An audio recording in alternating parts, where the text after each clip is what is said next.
Hello friends, welcome on our channel NB academy. दोस्तों, पिछली video में हमने एक्सरसाइज 1.1 को कंप्लीट किया है। आज हम शुरू करने वाले हैं एक्सरसाइज 1.2। तो चलिए शुरू करते हैं।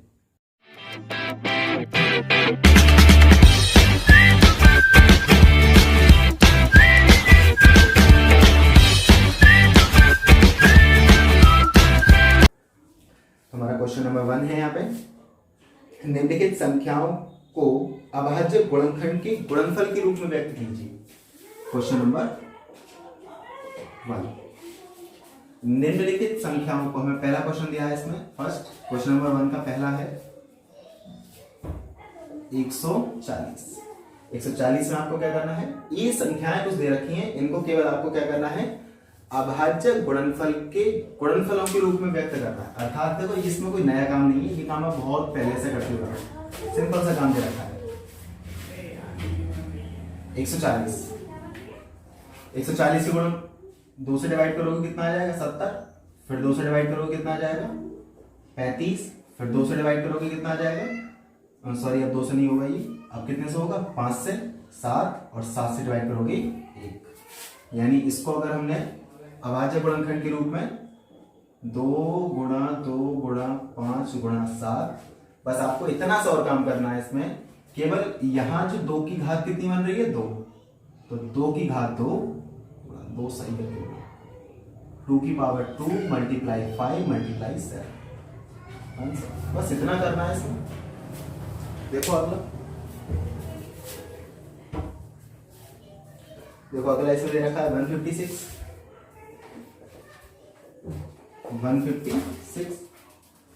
156 क्या गुणनखंड कर लो,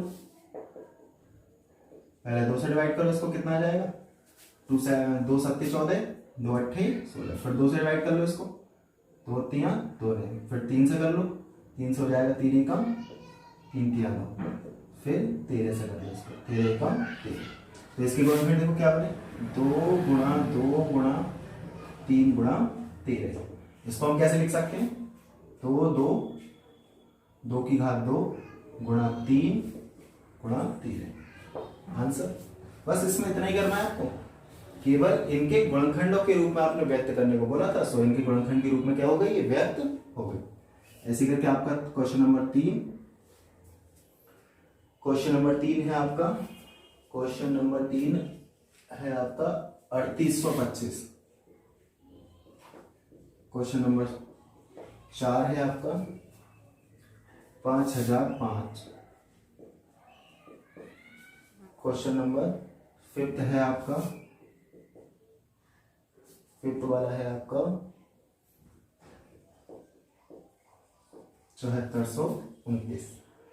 अब आप कर सकते हो, देखो ये क्वेश्चन नंबर 3, क्वेश्चन नंबर 5 आप कर सकते हो आराम से, इनको आप स्वयं करेंगे।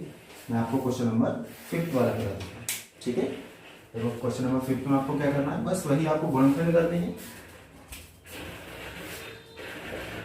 7429, इसको देखो सबसे पहले कितने से डिवाइड करोगे, तो भाई 2 से डिवाइड नहीं हो रहा है, देखो कितने से डिवाइड होगा, ये डायरेक्टली कितने से डिवाइड होगा, ये 17 से डिवाइड होगा। 17 एकम 17, 17 34, 17 3 51, 17 चौका 68, 4 बार चला जाएगा, 17 चौका 68 है, 4 बार चला जाएगा। बचा कितना, यहाँ से बचा 6, हो गया 62। 17 से जाएगा, 17 3 51, बचा कितना, यहाँ से कितना बचेगा, 11 बचा, और इधर से हो गया 9, 17 7 119, 17 से डिवाइड हो गई। अब देखो, अब ये 19 से डिवाइड होगा, 19 एकम 19, 19 दूनी 38, 43 आपके पास, कितना बचेगा यहाँ से 5, होगा 7, 19 3 19 दूनी 38, 19 3 57, 23 हो गया, और 23 केवल 23 से डिवाइड होता है, खत्म। देखो इसके गुणनखंड आ गए 17 गुणा 19 गुणा 23, इसका आंसर हो गया। कोई कॉमन गुणनखंड ही नहीं है इस टाइप। तो ये हमारा क्वेश्चन नंबर 1 है, केवल इसमें हमें क्या करना है, गुणनखंड करने हैं और उनको इसके गुणनफल के रूप में व्यक्त। क्वेश्चन नंबर 2 है हमारा, देखो पूर्णांकों के निम्नलिखित युग्मों के एचसीएफ और एलसीएम ज्ञात कीजिए और जांच कीजिए कि 2 संख्याओं का गुणनफल बराबर होता है एलसीएम गुणा एचसीएफ। और हमें संख्याएं दे रखी हैं, देखो क्वेश्चन नंबर 2 का पहला है हमारे पास 26 और 91, 26 और 91 दो संख्याएं दे रखी हैं। हमें इन संख्याओं के युग्मों का क्या निकालना है, देखो एलसीएम निकालना है और एचसीएफ निकालना है। एलसीएम एचसीएफ पता है कब से निकालते आ रहा हूं, बहुत टाइम से निकालते आ रहा हूं। सारी क्लासेस में आपने पीछे क्या कराया, 6, 7, 8 में एलसीएम और एचसीएफ तो निकाला है, वही काम यहाँ करने में दीजिए, बस यही काम नया करना है। बस यहाँ पे एक और आपको कौन सी थ्योरम का इस्तेमाल करना है, दो संख्याओं का गुणनफल, दो संख्याओं का गुणनफल बराबर होता है किसके, एलसीएम गुणा एचसीएफ। ये फॉर्मूला हो एक टाइप का, हमें इसका और इस्तेमाल करना है, मतलब दिखाना है कि इसे हमें जांच करके दिखानी है कि ये सही है या गलत। तो सबसे पहले देखो एलसीएम और एचसीएफ निकालने के हमने बताए थे, हम 2-3 मेथड्स का यूज करते हैं। सबसे पहला मेथड हमारा कौन सा होता था, फैक्टराइजेशन मेथड। उसके बाद हमने डिवीजन मेथड का इस्तेमाल किया एचसीएफ निकालने को। और अभी हमने जो क्लास 10th में बात करी है उसकी हमने बात करी थी यूक्लिड डिवीजन एल्गोरिथम्स की। तो उसके द्वारा हम कैसे करते हैं, देखो तो हमें इसमें ऐसा कुछ बोला नहीं है, बस केवल इतना बोला है कि एलसीएम और एचसीएफ ज्ञात कीजिए, तो हम इसके फैक्टराइजेशन मेथड से ही कर देते हैं। देखो 26 के अगर हम फैक्टर करते हैं तो क्या आता है, इसका आएगा 2 गुणा 13, 13 दूनी 26 होता है। और 91 के करेंगे तो 7 गुणा 13, 13 7 91 होते हैं। हमें क्या निकालना है, एचसीएफ। एचसीएफ कितना हो जाएगा, देखो एचसीएफ क्या होता था, अगर हम फैक्टराइजेशन मेथड का यूज करते थे तो जो सब में कॉमन होता था वही क्या होता था हमारा एचसीएफ। 13 हो गया हमारे पास एचसीएफ। और अगर एलसीएम की बात करें तो एलसीएम देखो एक तो जो कॉमन आएगा बोल हो गया, और ऊपर से देखो क्या बचा 2 और नीचे से बचा 7। तो ऊपर से ऊपर वाली लाइन में या ऊपर वाले फैक्टर्स में जो भी कुछ बचेगा कॉमन लेने के बाद वो सारा लिख लोगे, और नीचे वाली लाइन में जो भी सारा बचेगा उसे लिख लोगे। तो आपके पास कितना आ जाएगा, 13 दूनी 26, 26 7 कितना हो जाएगा, देखो मल्टीप्लाई कर लो इनकी, 6 7 42 का 2, हासिल लगा 4, 7 दूनी 14 4, 18 182। अब हमें एक चीज और करनी है, इसकी और जांच करनी है, यानी दो संख्याओं का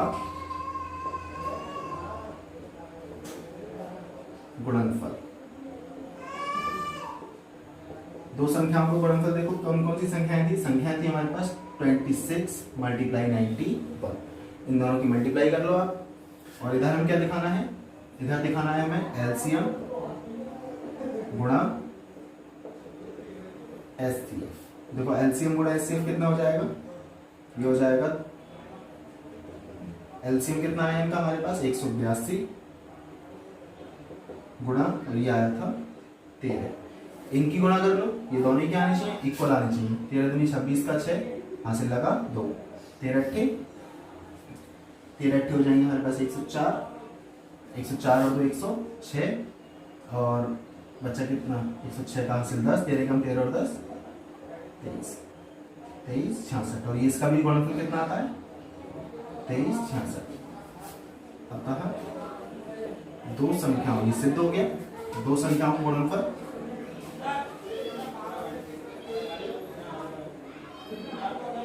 दो संख्याओं का गुणन बराबर किसके होता है, एलसीएम गुणा एचसीएफ।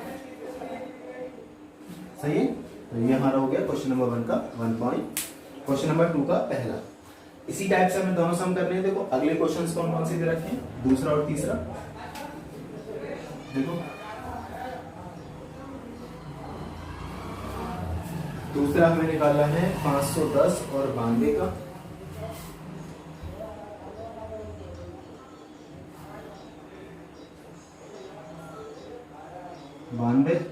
और थर्ड है हमारे पास, थर्ड है हमारा 336 और 54। 336 और 54। 336 इसमें से हम थर्ड वाला करते हैं, सेकंड वाला आप खुद से करेंगे। हम थर्ड वाला क्वेश्चन कर रहे हैं, इस पे देखो। थर्ड वाला क्वेश्चन हमारा 336 और 54। 336 और 54 का सेकंड वाला मैंने छोड़ दिया, आपको करना है वो।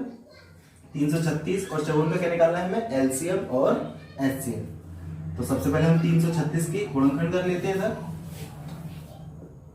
336 के गुणनखंड हो जाएंगे हमारे पास। पहले इसको 2 से डिवाइड करोगे, 2 एकम 2 छिक्का और यह 2 अट्ठे। फिर 2 से करोगे 2 अट्ठे और 2 चौक। फिर 2 से करोगे 2 चौक और 2 दूनी।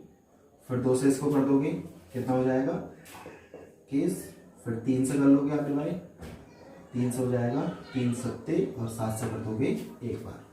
तो देखो इसके गुणनखंड क्या आ जाएंगे 1 2 3 4, यानी 2 की घात कितना बना 4 और गुणा 3 गुणा 7, ये तो इसके गुणनखंड हो गए। अब 54 के गुणनखंड कर लो साथ में। तो 54 के गुणनखंड क्या आ जाएंगे, 54 के गुणनखंड आ जाएंगे, पहले 2 से करोगे तो 27, फिर 3 से करोगे इसको कितना हो जाएगा 9, फिर 3 से करोगे 3, फिर 3 से करोगे 1। इसके आ जाएंगे आपके पास 2 गुणा 3 की घात 3। ये इनके गुणनखंड हो गए। और हमें पता है HCF जो कॉमन होता है, देखो एक तो इसमें से 2 कॉमन है और एक इसमें से केवल 3 कॉमन है, यानी इनका HCF कितना आ गया 6। HCF आ गया 6। यानी कि LCM की बात करें तो LCM कितना आ जाएगा, LCM 2 की घात 4 और यहाँ से आ जाएगा 7 और एक आ जाएगा 3 की घात 3, यानी 2 की घात 4 का मीन्स कितना हो जाएगा 2 की घात 4, यानी कि हो जाएगा 16 मल्टीप्लाई 7 और ये 3 3 होती हैं 27। मल्टीप्लाई कर लो इनकी, 7 7 7 49 का 9 हासिल लगा 4, 7 दूनी 14 और 4 18, 16 से इसकी मल्टीप्लाई कर लो, कितना आ जाएगा 16 में 144 का 4 हासिल लगा 14 है, 16 अट्ठे 128, 128 और 14 8 4 12 2 हासिल लगा 1 4, 142 142 का 2 हासिल लगा 4, 16 एकम 16 और 16 और 14 कितना हो गया 30। ये इनका क्या आ गया HCF आ गया। अब देखो इसमें बस इसमें क्या करना है, हमें जो जांच करनी है किसकी, 2 संख्याओं का गुणनफल, 2 संख्याओं का गुणन, यानी 2 संख्याएं कौन कौन सी थी हमारे पास 336 गुणा 14, और हमें क्या दिखाना था HCF गुणा LCM क्या होनी चाहिए, बराबर होनी चाहिए। देखो LCM तो हमारा HCF आया 6 और LCM आया हमारा 30 24। इनकी गुणा कर लो। देखो इसकी गुणा किस तरीके से करें हम, वैसे तो गुणा करेंगे काफी बड़ी बैठेगी, आप सिंपली करो इसको 336 गुणा 50 प्लस 336 गुणा 4। और थोड़ी गुणा कैसी हो जाएगी सरल, इसकी गुणा करोगे तो 30 0 का 0 0 और 5 अंक 30 का 0 हासिल लगा 3, 5 3 15 3 18 का 8 हासिल लगा 1, 5 3 15 और 1 16 प्लस, और यहाँ से हो जाएगा 4 सिंह 24 का 4 हासिल लगा 2, 4 3 12 14 का 4 हासिल लगा 1, 4 3 12 और 1 13 1344। दोनों ऐड कर लो बस, हो जाएगा 4 4 8 3 11 1 हासिल लगा 1, 6 और 2 8,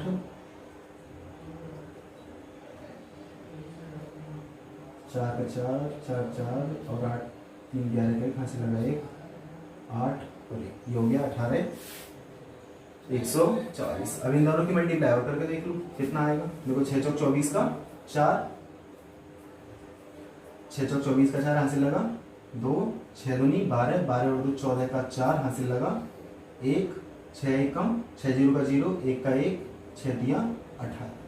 देखो दोनों ही वैल्यू क्या आई बराबर आई। इसका मतलब अतः 2 संख्याओं का गुणन बराबर होता है किसके, LCM मल्टीप्लाई HCF।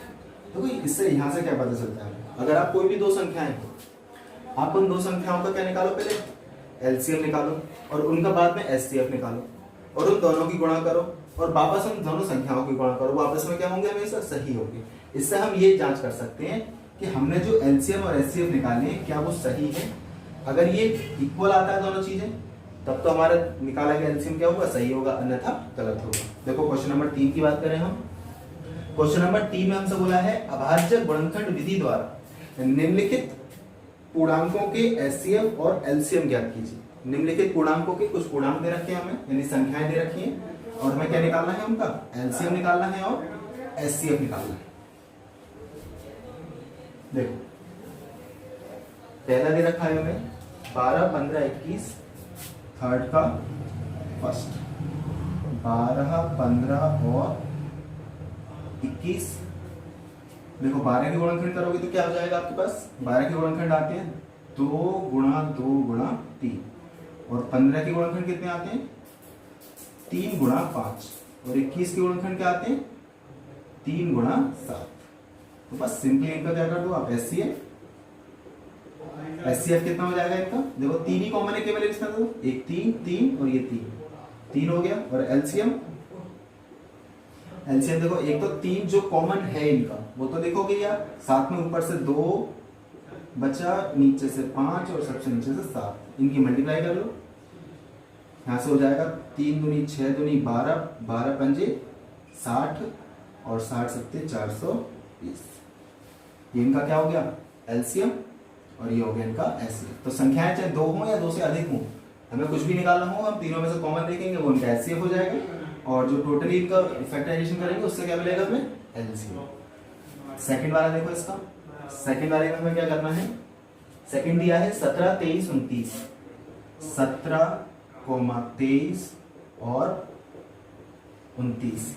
देखो एक चीज देखने को मिल रही है, 17, 23 और 29 तीनों ही कैसे नंबर है, प्राइम नंबर है। देखो 17 के गुणनखंड क्या आएंगे, 17 के गुणनखंड आ जाएंगे आपके पास 1 गुणा 17, और 23 के गुणनखंड कितने आएंगे 1 गुणा 23, और 29 के गुणनखंड कितने आएंगे 1 गुणा 29, क्योंकि ऐसी संख्याएं होती हैं जो किसी से डिविजिबल, किसी से विभाजित नहीं होती, ये स्वयं से ही विभाजित होती हैं और इनकी केवल 2 गुणनखंड होते हैं। तो देखो एचसीएफ कितना हो गया, एचसीएफ हो गया 1, और एलसीएम कितना हो गया, एलसीएम इनकी 17 गुणा 23 गुणा 29, इन तीनों की मल्टीप्लाई कर लोगे आप तो क्या आ जाएगा, इनका एलसीएम आ जाएगा। मल्टीप्लाई आप कर लोगे, स्वयं कर लेना आप इसकी मल्टीप्लाई। थर्ड वाला आपके पास है 8, 9, 25, थर्ड वाला है आपका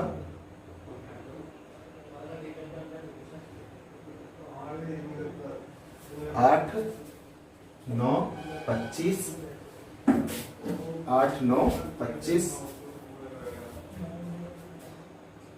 क्या हो जाएगा, देखो स्वयं कर लोगे आप, इसको भी सेम करना है, पहले फैक्टर करोगे इसका और फिर आप इसको सेम करेंगे। हम क्वेश्चन नंबर 4 की बात करें,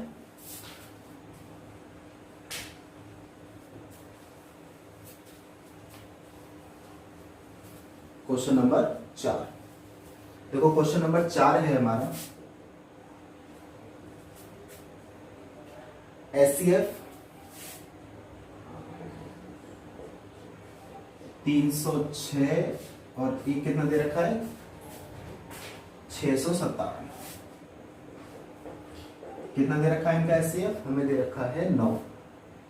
ये तो हमें गिविंग है, हमसे पूछा क्या है, इनका एलसीएम पूछा है, इनका एलसीएम क्या करो।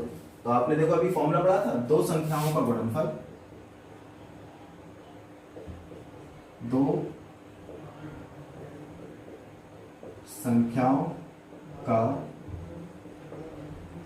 गुणनफल बराबर होता है किसके, एलसीएम गुणा एचसीएफ। देखो दोनों संख्याएं हमें पता है, एक ये है और एक दूसरी ये है, इनका एचसीएफ 9 है, एलसीएम निकाल सकते हैं। इसमें देखो केवल कितनी क्वांटिटीज है, 4 में से 3 हमें पता है, एक हम निकाल सकते हैं।